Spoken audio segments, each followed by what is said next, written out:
وہ عمر کے اس حصے میں دین میں اس قدر مگن ہو گئے تھے کہ انہیں اپنا ماضی بالکل یاد نہ تھا۔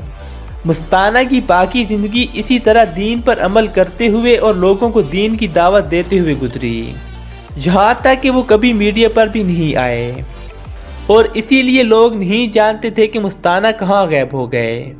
جب وہ شدید بیماری کی حالت میں وکٹوریہ اسپتال بہاولپور میں داخل ہوئے تو ایک میڈیا رپورٹر نے خبر نشر کی، جس سے مستانہ کے لاکھوں مداحوں کو ان کی حالت کا علم ہوا۔ باوجود اس کے کہ مستانہ ایک گمنام زندگی گزار رہا تھا، لوگ اس بات پر خوش تھے کہ انہوں نے دین کے لیے اپنی زندگی وقف کر دی اور ایمان کی حالت میں وفات پائی۔ نمبر 2، انور علی بھی ان کامیڈینز میں شامل ہوتے ہیں جنہوں نے دین کی خاطر سٹیج کو خیر آباد کہہ دیا۔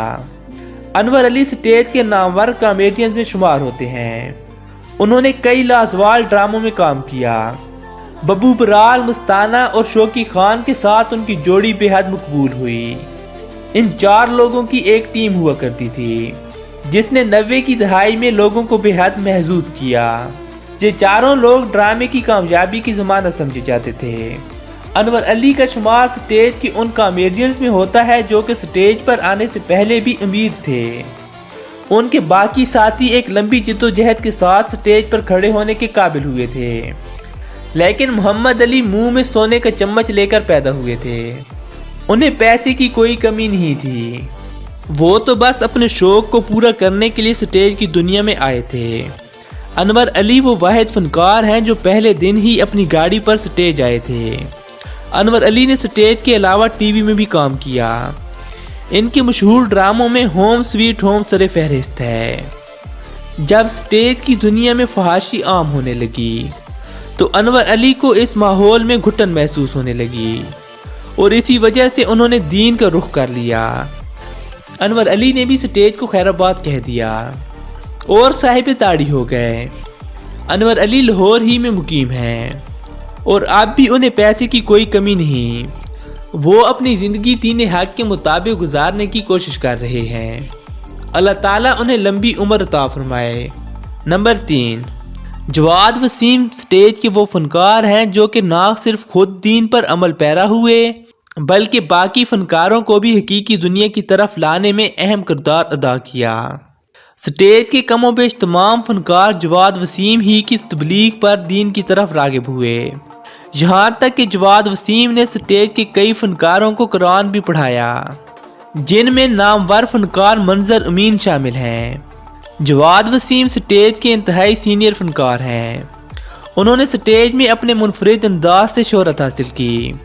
جواد وسیم کا ابتدا ہی سے دین اسلام کی طرف رجحان تھا اور جب وہ سٹیج کی دنیا میں داخل ہوئے تب سے صاحب داڑھی تھے، لیکن اس وقت سٹیج پر صرف معیاری کام ہوا کرتا تھا، اس لیے کوئی ایسی بات نہیں تھی کہ جو اسلام کے خلاف ہو، لہٰذا جواد وسیم کے لیے سٹیج پر کام کرنا موزوں تھا۔ اس کے ساتھ ساتھ انہیں فنکار برادری کو دین اسلام کی طرف لانے کا موقع بھی ملا، جس میں وہ بہت حد تک کامیاب رہے۔ لیکن جب سٹیج پر فحاشی کا بول بالا ہوا تو جواد وسیم کے لیے اس ماحول میں کام کرنا مشکل ہو گیا، لہٰذا انہوں نے دین کے احکامات کی پاسداری کرتے ہوئے سٹیج کو خیر آباد کہہ دیا۔ لیکن روزگار اور اپنے شوق کی تکمیل کے لیے وہ آج بھی ٹی وی سے وابستہ ہیں، جہاں پر وہ نجی ٹی وی چینلز کے پروگرامز میں لوگوں کو محظوظ کرتے ہیں۔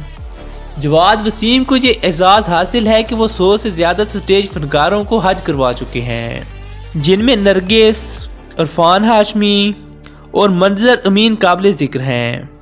جواد وسیم ایسا عظیم کارنامہ کرنے والے واحد فنکار ہیں۔ وہ ہر سال فنکاروں کو حج پر لے کر جاتے ہیں۔ نمبر 4، عرفان ہاشمی۔ عرفان ہاشمی بھی دین اسلام کی خاطر سٹیج کو چھوڑنے والے فنکاروں میں شامل ہیں۔ دراصل عرفان ہاشمی جواد وسیم کی تبلیغ سے متاثر ہو کر دین کی طرف آئے تھے۔ عرفان ہاشمی کی کہانی انتہائی متاثر کن ہے، جو سننے والوں کے دلوں میں ایمان کی روشنی کا سبب بنتی ہے۔ عرفان ہاشمی نے اوپن ایئر تھیٹر سے اپنے کیریئر کا آغاز کیا، جہاں پر وہ ایکشن کامیڈی لے کر آئے۔ وہ سٹیج پر کبھی صوفہ اٹھا لیتے اور کبھی اپنے ساتھی کامیڈین کو۔ عوام کی جانب سے ان کے اس انداز کو بہت پسند کیا گیا اور اسی انداز کی وجہ سے امان اللہ خان نے ان کا نام گھوڑا رکھ دیا، جس کے بعد عوام میں ان کا نام گھوڑا ہی پڑ گیا، یہاں تک کہ اگر کبھی عرفان ہاشمی سنجیدہ رول بھی کر رہے ہوتے تو حاضرین میں سے کوئی نہ کوئی گھوڑا کی آواز لگا دیتا، جس پر نہ صرف ہال بلکہ عرفان ہاشمی بھی ہنستے تھے۔ عرفان ہاشمی نے سٹیج کے علاوہ ٹی وی ڈراموں میں بھی کام کیا، جن میں لازوال ڈرامہ سونا چاندی سر فہرست ہے۔ ابتدائی طور پر عرفان ہاشمی کا ڈرامہ میں ایک سین تھا، لیکن ان کی کارکردگی کو دیکھتے ہوئے انہیں باقاعدہ طور پر ڈرامہ کا حصہ بنا لیا گیا۔ عرفان ہاشمی جواد وسیم کی پر اثر تبلیغ سے متاثر ہو کر دین کی طرف راغب ہوئے اور پھر دین پر اس طرح عمل کیا کہ ہمیشہ کے لیے سٹیج کو خیر آباد کہہ دیا۔ حالانکہ ان کے پاس روزگار کا کوئی ذریعہ نہ تھا، لیکن عرفان ہاشمی نے دین کی رسی کو اس مضبوطی سے تھاما کہ فاقے بھی ان کے ارادوں کو پست نہ کر سکے۔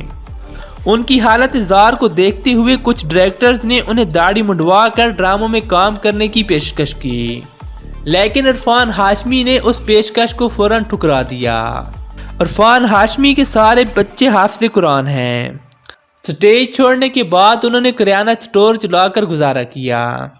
عرفان ہاشمی باقاعدہ طور پر تبلیغ کے لیے جاتے ہیں اور نہ صرف خود دین کی پیروی میں زندگی گزار رہے ہیں بلکہ مخلوق خدا کو بھی دین محمدی کی جانب راغب کرنے کے لیے اپنا کردار ادا کر رہے ہیں۔ اللہ تعالیٰ عرفان ہاشمی کو اس نیک کام میں مزید حوصلہ اور ہمت عطا کرے اور ان کے لیے رزق کے مزید دروازے کھول دے۔ نمبر 5، نامور فنکار منظر امین بھی دین کی خاطر سٹیج چھوڑنے والے خوش قسمت فنکاروں میں شمار ہوتے ہیں۔ منظر امین ایک انتہائی متاثر کن شخصیت کے مالک ہیں۔